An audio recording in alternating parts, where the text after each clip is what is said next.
2년 전 이순희 씨는 폐암 사기 진단을 받았습니다. 올 봄에는 척추로 전이되어 수술을 받고 휠체어에 의지한 채 지내고 있습니다. 3년 전 어느 날부터 목소리가 탁해지더니 쇄골 주변에 멍울이 잡혔습니다. 처음에는 별일 아니라고 여겼었죠.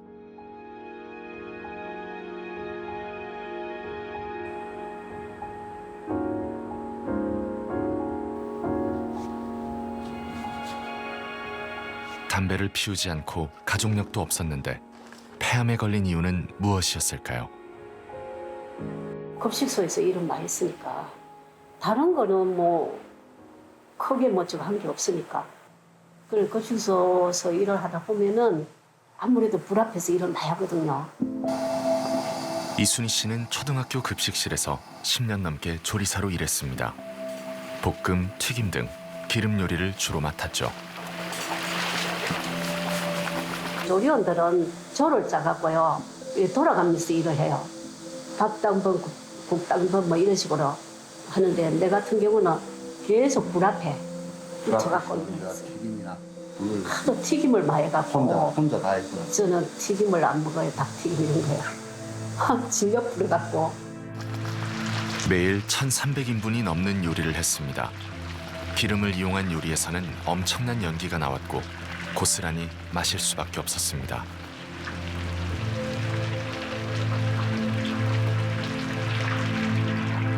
튀김 같은 거 하면은 연기 많이 나죠. 학생들 1,000명이 넘는 학생들을 하려고 하면요. 연기가 되게 억수로 많이 나와요. 보호장도 없고 그냥 그대로 뭐 다 마셨지 뭐요. 이순희 씨는 지난 7월 산업재해로 인정받았습니다. 오랜 기간 급식실 조리사로 일한 것이 폐암의 원인으로 인정된 것이죠. 급식실 조리사들이 폐암에 걸리는 일이 잇따르고 있습니다. 올해만 14명이 산업재해 인정을 받은 걸로 확인됐는데요. 단체 급식 조리실에서 일하는 노동자들의 산업재해 신청이 늘어나고 있습니다. 급식실 조리 업무와 폐암 발병 사이에 인과관계가 인정된다고 판단했습니다. 급식실 조리사의 폐암은 지난해 2월 처음 업무상의 재해로 승인됐습니다. 지금까지 폐암으로 산업재해를 신청한 전국의 급식실 조리사는 모두 73명. 그중 47명이 산업재해로 인정받았습니다. 조리하는 과정 속에서 발생한 고농도 흉, 미세먼지 부분을 조리흉이라고 정의를 하게 됩니다. 그런데 이것 자체가 2015년도에 이미 세계보건기구 국제암연구소 쪽에서는 사람에게서 암을 일으키는 1급 발암물질로 규정을 하게 됩니다. 조리 과정에서 발생되는 이 미세한 입자들 주변에 다양한 튀김 과정 또는 이 굽는 과정에서 나오는 이 기름들이 이 미세먼지 주변을 이렇게 감싸게 되게 돼 있고요. 미세먼지 주변에 붙어 있는 다방향적 탄화수소, 특히 국제암연구소에서 이야기하고 있는 이 벤조에이 파이렌이라는 발암성을 유발할 수 있는 이런 물질들이 다수 발생할 수가 있습니다. 이러한 화학 물질들에 장기적으로 노출되는 이제 직업적으로 뭐 조리사라든지 또는 뭐 가정 주부도 역시 마찬가지입니다. 이런 경우에 폐에 상당한 영향을 줄 수 있고 또 더 나아가서 폐암과 같은 질환에 이를 수 있다 이렇게 봅니다. 식재료에서 나오는 미세한 입자들이 지방이 분해되며 만들어지는 각종 발암물질과 결합하는데 이것이 바로 강한 독성을 가진 미세먼지, 조리흉입니다.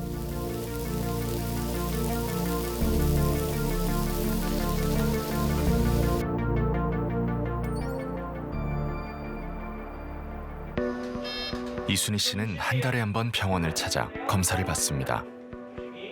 어떠세요? 괜찮으셨어요?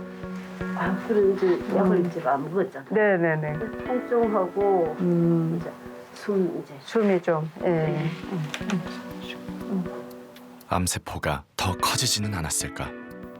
이게 이제 6월 달에 찍으신 거 보면 오른쪽 요 밑에 이제 암이 있으셨는데 이게 지금 요번에 7월 달에 찍은 거 보면 암이 조금 더 커졌어요. 예. 그래서 지난번 쓰던 약이 이제 좀 내성이 생기셔서 그리고 다행히 오늘 뭐 간절한 바람과 달리 암은 조금 더 자랐습니다. 이제 또 다른 표적 치료를 시작해야 합니다. 하시는 거 그냥 똑같이 하시면 돼요. 뭐 특별히 가릴.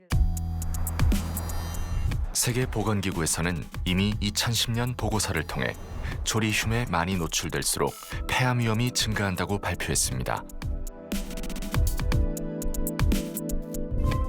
폐암의 대표적인 위험 인자는 흡연이죠. 하지만 해마다 비흡연자의 폐암 발생률이 높아지고 있습니다.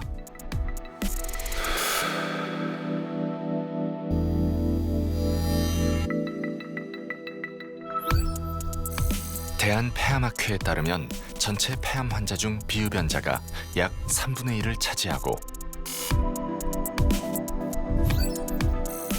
특히 여성 폐암 환자 중에서 비흡연자 비율은 무려 90%에 이릅니다.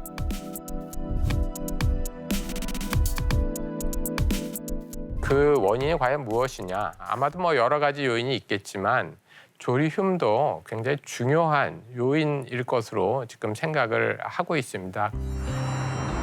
조리흉과 비흡연자 폐암에 대해 세계적으로 많은 연구들이 진행되고 있습니다.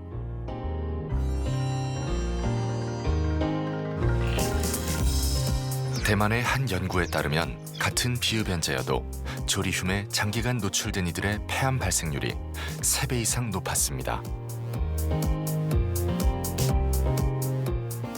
암세포 측면에서 보면은 유전자 돌연변이만으로는 암세포가 계속적으로 성장하는데 힘이 약하다고 합니다. 근데 여기에 이런 미세먼지의 농도가 굉장히 높아지면 이게 암세포를 부스팅하는 거죠. 굉장히 엄청난 엔진을 달아줘서 이 암세포가 아주 기하급수적으로 증가하는 데 굉장히 큰 기여를 해서 암의 발생을 돕는다고 합니다. 그러니까 당연히 비흡연자인 경우에 기존에 만약에 유전자 돌연변이를 가지고 있다 하더라도 만약 깨끗한 환경에서 생활한다고 하면은 암이 급속도로 나빠지거나 결국은 암이 진행해서 암으로 사망하는 예들은 그렇게 많지 않을 텐데 이런 농도가 높아질수록 이런 분들한테는 당연히 폐암의 발생 빈도는 높아집니다.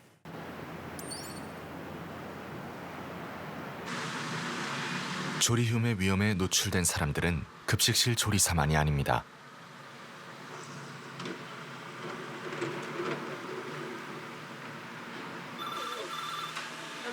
지행선 씨는 37년간 치킨집을 운영해왔습니다. 매일 아침 8시에 출근해 밤 10시까지 하루 14시간을 치킨집에서 보냅니다.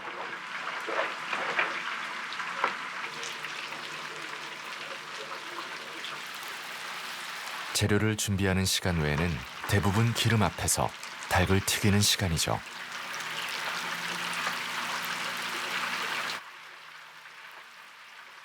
이거 후황을 안 틀면은 매캐인 게 그냥 올라와.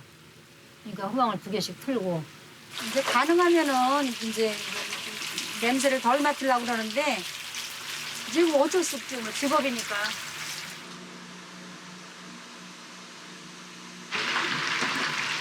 그런데 2년 전부터 가래가 끓고 기침이 나더니 아무런 이유 없이 숨이 가빠오는 증상이 시작됐습니다.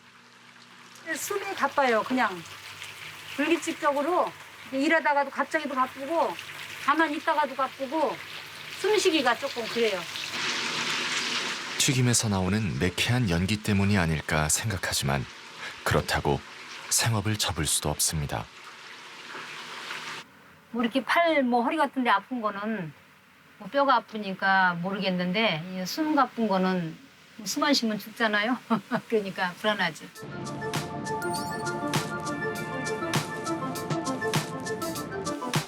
예, 안녕하세요. 네, 어서 오십시오. 네, 이럴 때 호흡곤란을 유발하는 검사 결과 지행선 씨는 천식으로 진단됐습니다.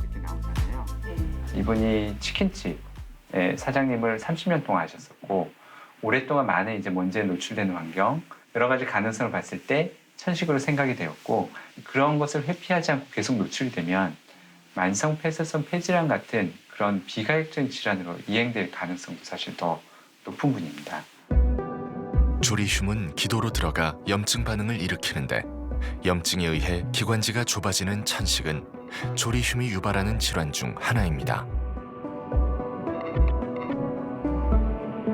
기도가 좁아져서 이제 기류가 제한이 생기게 되면 COPD와 같은 만성 폐쇄성 폐질환, 그리고 천식을 갖고 계신 분들은 천식의 증상을 악화시키는 것으로 이해될 수 있습니다. 사실 우리가 담배를 많이 피게 되면 폐포가 파괴되고 기도가 좁아지면서 기도의 벽이 두꺼워지고 가래가 차듯이 이것도 어떻게 보면 굉장히 소량으로 장기간 노출되는 그런 담배와 같은 것과 비슷하다고도 이해할 수가 있습니다.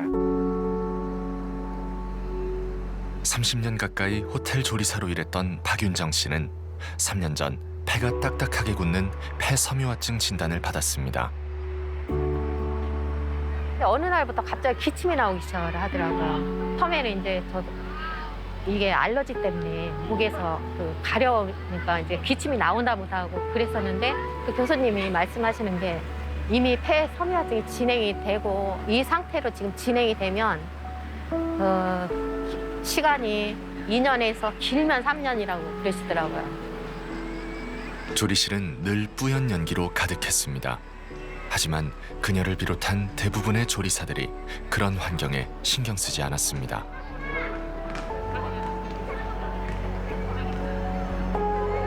요즘에 뭐 불맛 하니까 굉장히 강한 화력에다가 기름하고 이제 하다 보면 거기서 나오는 뭐 그냥 미세 먼지가 엄청 많거든요. 막 업장이 워낙 넓다 보니까 환기구가 있다고 해도 그 용량을 다 소화해내지 못하는 것 같아요. 요리의 온도가 높을수록 재료에 지방이 많을수록 그리고 기름을 사용한 요리일수록 조리흉의 농도는 높아집니다. 미세먼지로부터 우리 몸이 노출되어지는 노출량을 최소화시키기 위해서는 먼저 점검을 해야 될 것이 주방의 조리 장치들입니다. 집에 있는 후드나 팬을 이렇게 손을 대보시면 기본적으로 이게 잘 빨리 올라가는지를 손으로도 체감을 하실 수가 있고, 그리고 창문을 통한 환기로 공기 유량을 늘리시는 것, 그다음에 내 개인의 노출량을 최소화시키기 위해서 마스크 등을 사용하시는 방법들을 생활 속에서 잘 기억을 하시는 것이 유익하겠습니다. 예, 어서 오세요. 예. 뭐 불편하신 건 없고요. 서필원 씨가 순천에서 올라왔습니다. 5년 전 폐암 2기 진단을 받고 1년에 한 번씩 병원에 옵니다. 오늘은 어떤 결과가 나왔을까? 정상적인 폐는 이렇게 까맣게 보이는데 여기에 이제 염증이라든가 혹이 있으면은 이제 이렇게 까맣지 않고 다르게 보이고, 요거는 지금 이렇게 불규칙한 덩어리처럼 보이지 않습니까? 이게 이제 종양이 이렇게 보이게 되는 겁니다. 5년 전 왼쪽 폐에 자란 5cm 크기의 암을 절제하는 수술을 받았습니다. 이번에 CT 찍으신 거는 결과는 좋으세요. 예? 그래서 이제 수술하신 지 벌써 5년이 넘으셨잖아요. 예? 저희가 의학적으로 암이 재발을 하지 않고 또 딴 데 전이가 없으면은 의학적으로 완치라고 얘기를 해요. 하여튼 축하드립니다. 하여튼 그래도 암이 완치되셨으니까 그건 또 어디세요? 예? 크게 축하하실 일이죠. 예? 폐암에서 흔치 않은 5년 완치 판정을 받았건만 마냥 좋지만은 않습니다.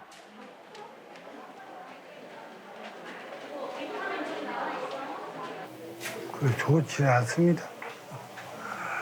좋지는 않아요. 완전 나선 것도 아니고 완쾌된 것도 아니고 좋지도 않네요.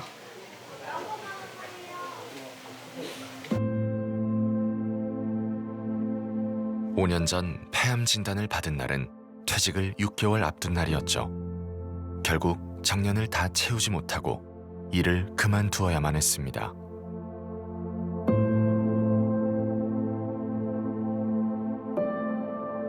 서필원 씨는 30년 가까이 환경미화원으로 일했습니다. 주로 청소차를 담당했고 일은 곧 매연과의 싸움이었습니다. 청소차 하고 도로 청소도 하고 차가 계속 가는 다니고 중간중간 섰다가 쓰레기 실으니까 매연이 나올 수밖에 없었어요. 계속 맡았죠. 이 마스크 쓰고 일하면요 시커멓게 그 마스크에 까맣게 묻고요. 가래를 뱉으면 시커멓고 코로프 막 시커멓게 나오고 그렇습니다. 이 마스크 쓰나 말아야 했어요. 서필원 씨의 폐암은 산업재해로 인정됐습니다. 한평생 함께했던 일로 병든 몸을 얻게 됐다는 사실이 마음을 아프게 합니다.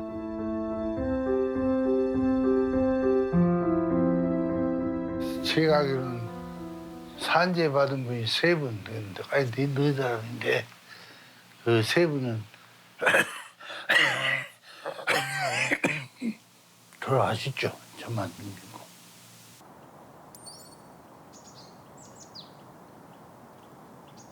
환경미화원들의 작업 환경은 조금씩 변하고 있습니다. 청소차 상당수가 가스차로 교체되고 청소차에 올라타는 발판은 대부분 사라졌죠.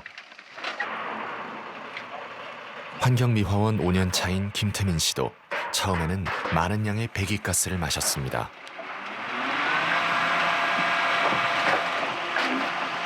또 아래쪽에서 나와서 이제 달리다 보면은 밑에 바람이 통하니까 배기가스랑 같이 뒤쪽으로 와서 저희가 이 뒤쪽에 매달리니까 여기서 위쪽으로 공기가 이렇게 돌거든요. 그래서 여기서 많이 마시게 되죠. 아예 뒤쪽으로 튀어나와 있으면은 옛날에는 이렇게 올라가서 작업을 했죠. 하루에 3타임 하는데 새벽에 1타임만 해도 코에서 까만 먼지가 엄청 많이 나왔었죠. 환경이 나아졌다고 하지만 차량의 배기가스와 쓰레기 분진까지 여전히 폐 건강을 위협받고 있습니다.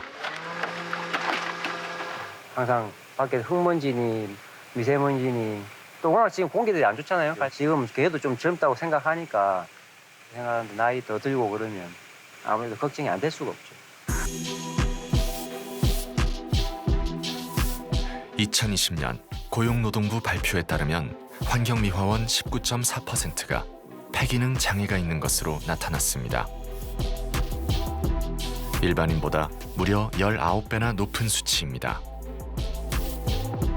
이 대도시에서는 사실은 자동차 배기가스에서 배출되는 그런 벤젠 같은 유해 물질이 가장 큰 그 폐암을 유발할 수 있는 위험 요소로 알려져 있습니다. 거의 유해 물질의 한 60%는 자동차 배기가스에서 발생한다고 보고 있고, 또 환경미화원인 경우에는 이제 도로에서 굉장히 오랫동안 일하셔야 되니까 아무래도 직접적으로 자동차 배기가스에 대한 노출이 심하겠고, 또 자동차 타이어가 지나가면서 이제 배출하게 되는 그런 먼지들도 또 그분들한테는 어떤 폐암을 유발할 수 있는 위험 요소로 작용할 것 같습니다.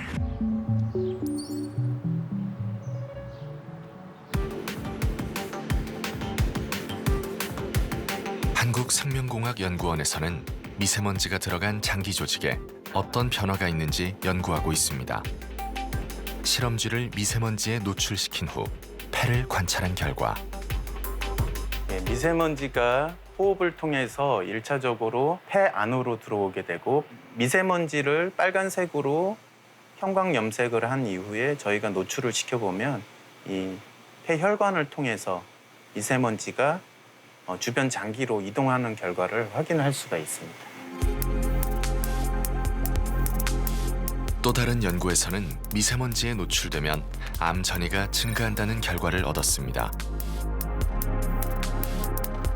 미세먼지에서 노출된 분이 훨씬 더 많은 암 전이가 폐로 진행이 되고 있는 것을 확인을 할 수 있었고요. 이러한 결과들이 미세먼지가 어떤 성장세포라든가 혈관 투과성에 영향을 줌으로 인해서 훨씬 더 많은 암 전이가 이동된 것이 아닌가라는 그러한 결과를 도출할 수 있었습니다. 파란 하늘에 쾌청한 날씨. 미세먼지 농도가 좋음을 나타내는 날이라 하더라도 도로 위는 사정이 다릅니다. 자동차 연료가 연소하면서 생성되는 배기가스 속 1차 미세먼지. 배기가스의 화학물질이 대기 중에 다른 물질과 만나 생성되는 2차 미세먼지. 그리고 자동차 부품인 타이어, 브레이크 패드 등이 마모되어 발생하는 미세먼지까지 도심 속 도로는 미세먼지로 가득합니다. 수도권의 경우 미세먼지 발생원에서 가장 많은 부분을 차지하고 있는 것은 자동차입니다.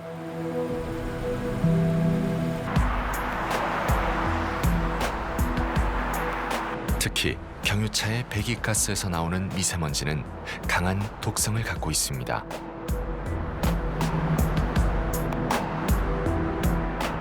경유 차량 같은 경우에서는 그 안에 여러 가지 유해한 물질들이 많이 포함되어 있기 때문에 연소를 통해서 발생된 분질도 훨씬 더 독성이 강한 물질들이 만들어집니다. 이것을 디젤 연소 물질이라고 합니다. DEP라고 얘기를 하는데 이거는 굉장히 독성이 강했어요. 그 안에 들어갈 수 있는 유해한 물질들이 1급 발암 물질로 이미 규정이 됐습니다. 담배의 경우에는 한 70여 종 정도의 발암 물질들이 이제 들어있는 것으로 알려져 있는데 그 디젤 배기 물질도 분석해 보면 거의 유사하게 같은 물질들이 한 50종 이상이 이제 들어있는 것으로 이제 분석되고 있습니다. 그런 면에서 정말 니코틴이 없는 흡연과 비슷하다. 자동차에서 발생하는 미세먼지는 배기가스만이 아닙니다.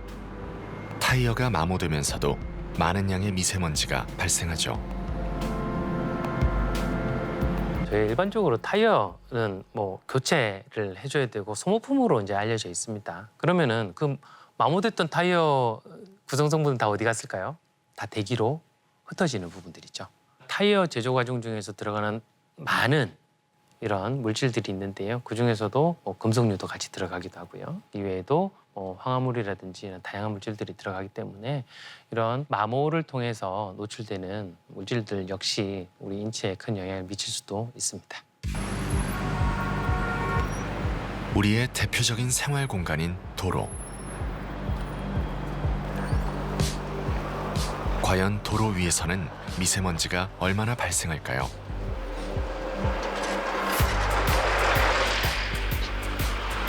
서울역 버스 정류장 3곳에서 미세먼지 농도를 측정해 봤습니다.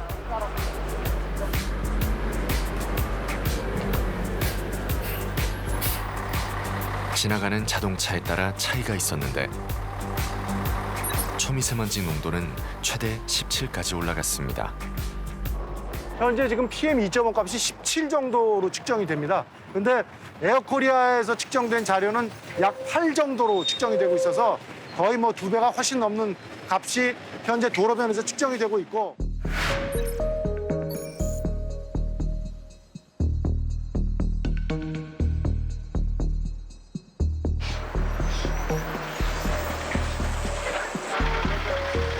도로에서 측정되는 미세먼지에서 또 한 가지 눈여겨봐야 할 것은 미세먼지의 크기입니다. 여기 그림에 나와 있는 거는 먼지의 크기별 분포입니다. 그런데 지금 보시면 여기가 1.0이고요. 여기가 2.5거든요. 그런데 지금 요 맨 밑을 보시면 아주 작은 크기의 먼지가 급격히 높아지는 걸 보실 수가 있습니다.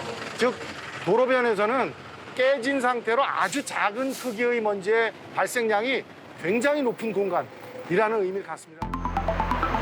도로변에서는 크기가 작은 먼지가 대부분을 차지하기 때문에 미세먼지 개수가 높은 것이 특징입니다. 초미세먼지 개수는 최대 12만 개를 넘었습니다.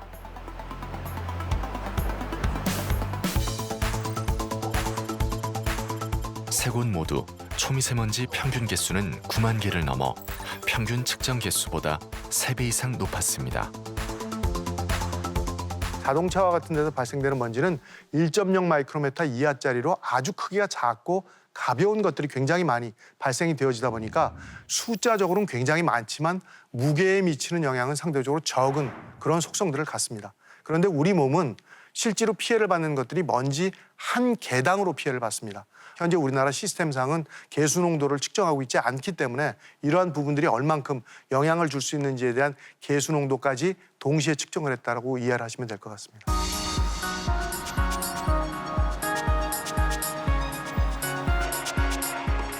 그렇다면 차도에서 떨어질수록 미세먼지는 얼마나 감소할까요? 5m 간격으로 측정기를 설치했습니다.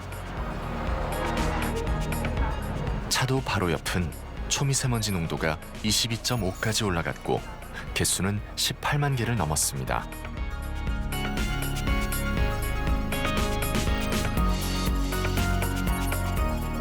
차도에서 떨어질수록 농도는 낮아졌지만 모두 환경부 발표 수치보다 2배 이상 높았습니다.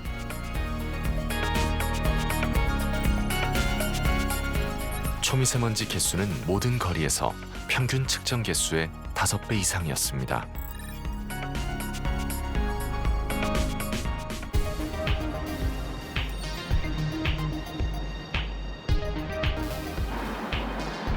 그렇다면 우리가 평소 오가는 공간에서는 미세먼지가 얼마나 있을까요?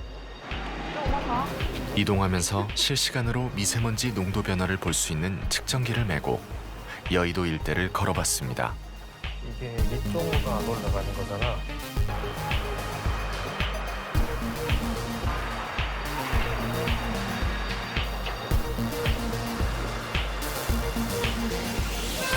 한 시간 넘게 걸어본 결과 특별히 미세먼지가 증가하는 구간은 없었습니다.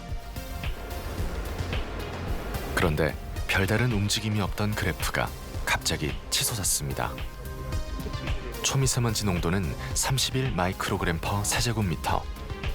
바로 흡연 구역을 지날 때였죠.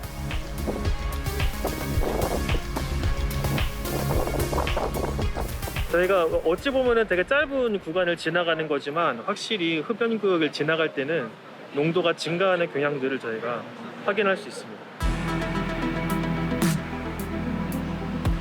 우리가 생활 공간에서 흔하게 접할 수 있는 또 다른 미세먼지 발생원은 담배입니다. 특히 요즘 사람들이 많이 찾는 전자담배. 미세먼지는 얼마나 발생하고 또 얼마나 멀리 날아갈까요? 1m 거리에서 측정한 초미세먼지 최대 농도는 무려 8,835. 참고로 우리나라 미세먼지 나쁨 기준은 36 이상입니다. 10m 거리에서도 그의 약 10배가 측정됐습니다. 초미세먼지 개수는 1m 거리에서 약 600만 개로 평균 측정 개수의 100배 이상이었습니다.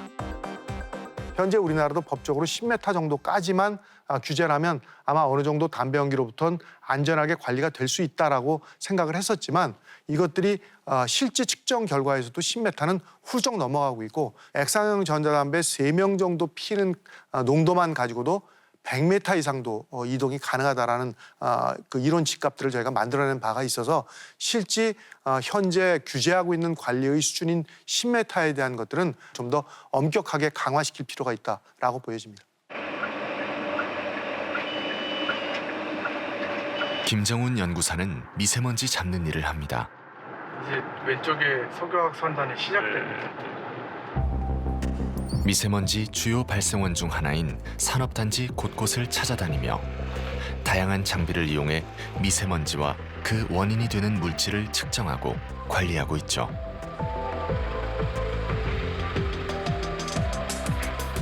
대형 사업장의 경우에는 오염물질이 어디서 오는지를 조금 판단하기 편하기도 합니다. 하지만 이렇게 소규모 산단들이 소규모 공장들이 밀집한 지역에서는 오염물질, 미세먼지 원인 물질들이 어디서 오는지 판단하기 어렵습니다. 그래서 저희는 여기서 오염물질, 미세먼지 원인 물질들이 어디서 나오는지를 정확히 판단하기 위해서 여기에 와 있습니다. 기온이 내려가는 겨울철은 미세먼지 발생률이 높아지는 계절이죠. 이 기간에는 단속이 더욱 강화됩니다. 미세먼지나 오염물질에 이름표가 정확히 붙어 있으면 저희가 굉장히 찾기가 쉬울 거라고 생각이 돼요. 하지만 그렇게 이름표가 붙어 있는 것도 아니고 누가 손들어서 제 거예요 하는 사람들도 없습니다. 기업들과 같이 얘기해야지만 미세먼지라든지 오염물질의 배출이 획기적으로 줄어들 수 있을 것 같습니다. 우리나라가 급격히 고령화되는데 고령층일수록 미세먼지가 굉장히 취약합니다. 미세먼지를 효과적으로 관리해서 국민들의 건강을 보호하는 것, 이거는 저는 피해갈 수 있는 것이 아니고 국가의 핵심적인 의제라고 봐야 된다고 생각합니다.